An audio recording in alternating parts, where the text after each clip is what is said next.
मां हूंदी हुई सभु हूंदो हुयो, ॾुख जहिड़ो कुझु किथे हूंदो हुयो। वाह ॾुख जहिड़ो कुझु किथे हूंदो हुयो। रंधिणे में दिलो जारे में ॾियो हूंदो हुयो। रंधिणे में दिलो जारे में ॾियो हूंदो हुयो। अटो मुठ ॾेई ॻोयो वेंदो हुयो। मानीअ सां हिकु रिश्तो हूंदो हुयो। मां हूंदी हुई सभु हूंदो हुयो, ॾुख जहिड़ो कुझु किथे हूंदो हो। वाह वाह। मानी चुल्ह ते ठहंदी हुई। मानी चुल्ह ते ठहंदी हुई। ठाकुरनि खे भोग बि लॻंदो हुयो। गांइ ऐं कांव जी रोटी हूंदी हुई। साओ आर्तवार ऐं सूमर बि हूंदो हुयो। मां हूंदी हुई सभु हूंदो हुयो, ॾुख जहिड़ो कुझु किथे हूंदो हुयो। जय झूलेलाल, मां द्वीप चेतनानी, तव्हां ॿुधी रहिया आहियो सिंधी समाचार।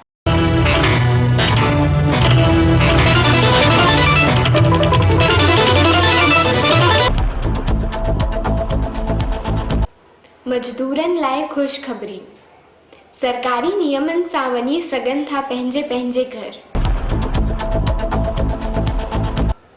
बॉलीवुड जे दिग्गज अभिनेता ऋषि कपूर जो निधन।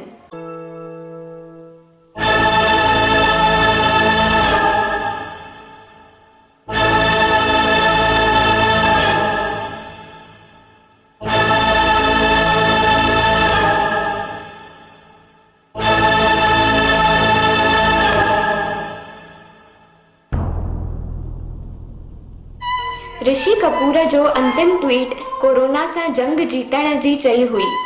हारे वियो ज़िंदगीअ जी जंग। ऋषि कपूर जो जनम 4 सितंबर 1952 मुंबई में थियो हो। उन जी शादी नीतू सिंह सां थी हुई। फिल्म मेरा नाम जोकर, बॉबी, रफू चक्कर, खेल खेल में, दूसरा आदमी, कभी कभी, अमर अकबर एंथनी, प्रेम रोग वग़ैरह जहिड़ियूं यादगार फिल्मूं ॾिनियूं।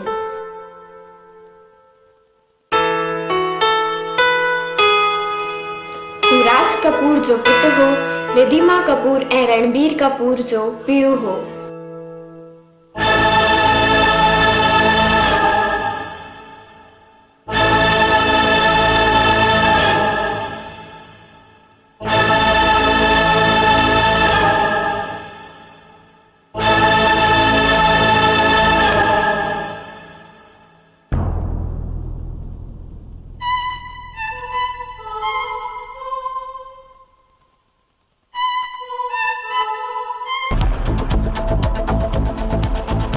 इज़राइल कैलिफोर्निया हॉर्टिकल्चर फील्ड में शामिल थियो कच्छ। बिदड़ा ॻोठ में 200 खूह ऐं बोर पंहिंजे ख़र्च सां कया विया रिचार्ज। ट्रम्प सरकार जी कंपनियुनि खे सलाह, चीन छॾे भारत हलो। अखिल भारतीय कच्छी कड़वा पाटीदार समाज 1 करोड़ 34 लखनि जो चेक राज्य मंत्री श्री वासण भाई आहिर खे मुख्यमंत्री राहत फंड जे लाइ ॾिनो दान।